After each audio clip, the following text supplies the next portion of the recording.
Hi everyone, my name is Aj, and I will be the moderator at today's annual Ethics Committee meeting.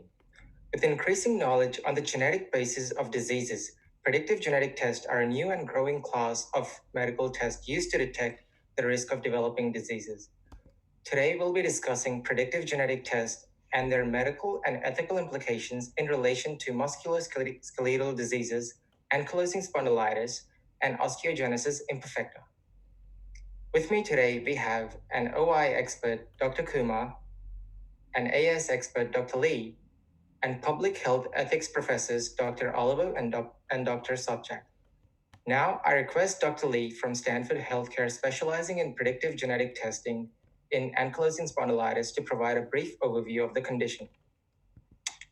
Thank you for having me. So, ankylosing spondylitis is a disease with 95% heritability. AS is much more common than most would think, with up to 1.4% of the world's population affected by the disease, and occurs predominantly in men between the ages of 20 and 40. It is a chronic inflammatory disease causing axial arthritis, frequently resulting in inflammatory lower back pain early in the disease course, leading to impairment of spinal mobility and ultimately spinal fusion. Well, now that we know a little bit about the disease, can you briefly explain how predictive genetic testing works in the case of AS?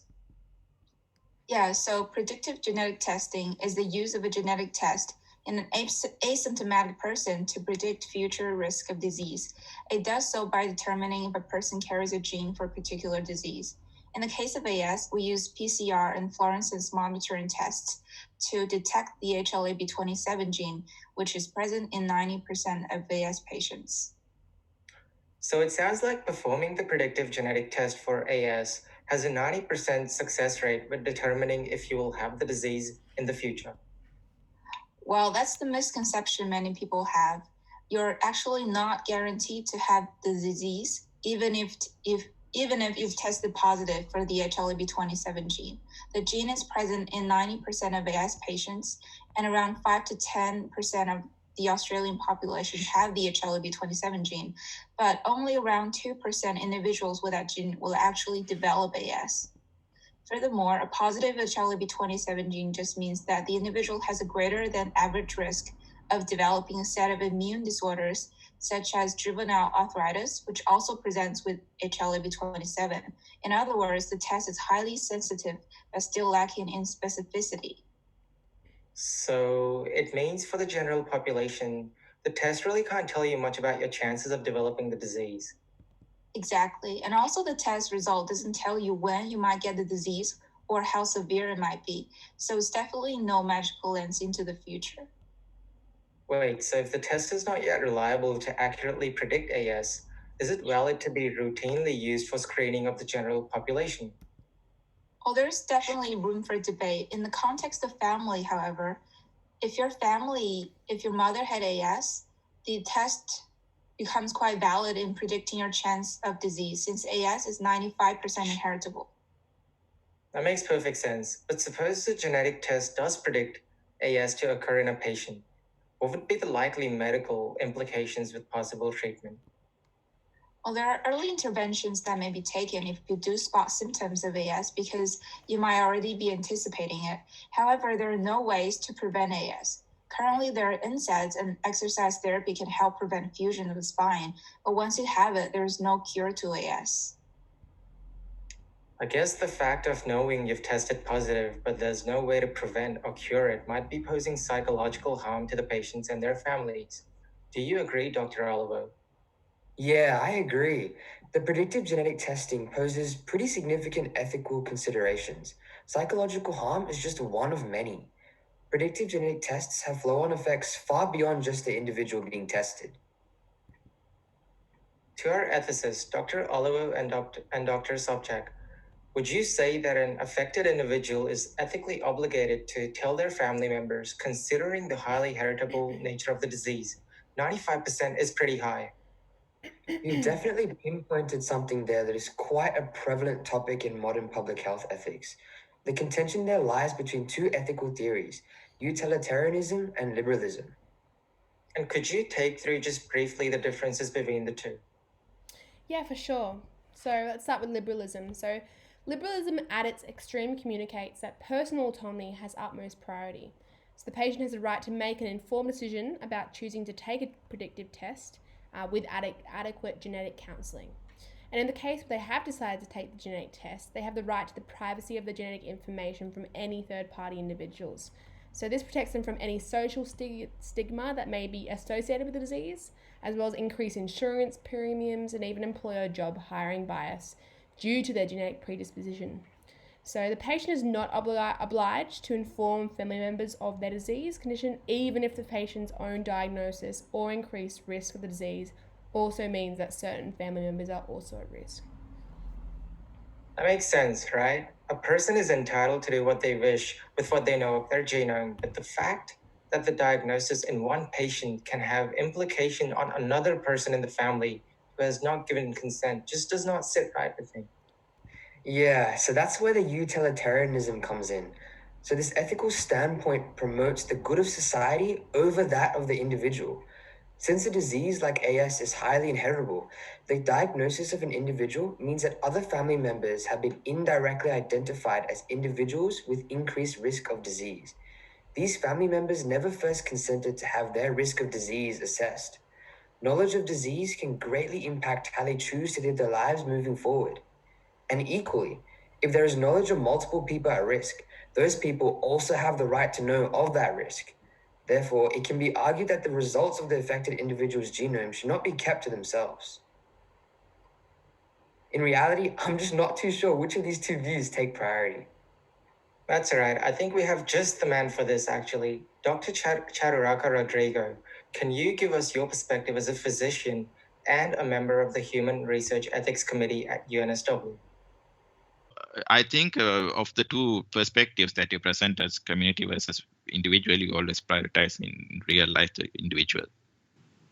Yeah, so because that is the person who has symptoms or has the potential to get affected, and the broader society doesn't even have to know because these are confidential. Person's genome is a very confidential thing. You won't even disclose a patient's written medical records to anybody. There are very few instances. For example, when there's a threat to another person, like a psychotic patient maybe threatened to kill somebody, then the psychiatrist has to disclose it, or when a court orders that medical. So otherwise, the society doesn't have to know.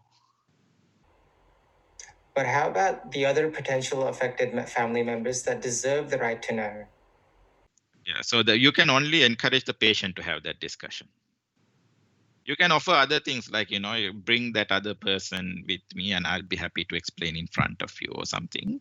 If you don't have the expertise or the time, or if you're worried to tell them. So that sort of a mitigation thing you can do, but without the patient's consent, you cannot disclose the information to a third party. Thanks, Dr. Rodrigo. That all seems very reasonable in a very tricky situation to navigate. Something that's also worth discussing is the prenatal decisions that we now face with in utero predictive genetic testing in diseases such as osteogenesis imperfecta. Dr. Kumar, could you start by framing our discussion with a brief summary of the disease? Sure. Hi, everyone. I'm Shilka, and I'm a researcher from the Garvan Institute of Medical Research. So osteogenesis imperfecta, or OI, is a group of genetic disorders characterized by the formation of extremely fragile bones that break or fracture easily. In most cases, OI has an autosomal dominant pattern of inheritance. The severity of this condition varies between people, and it's mainly caused by mutations in the COL1A1 and COL1A2 genes. The most common and mildest form is type 1 OI, which causes minimal bone deformities and fractures, whereas type 2 OI is lethal and often results in perinatal deaths. And what's the current status of predictive genetic testing for OI? So currently, predictive in utero genetic testing can be performed for OI. Here you can see a few gene panels that are used to assess mutations in some of the common genes involved in OI.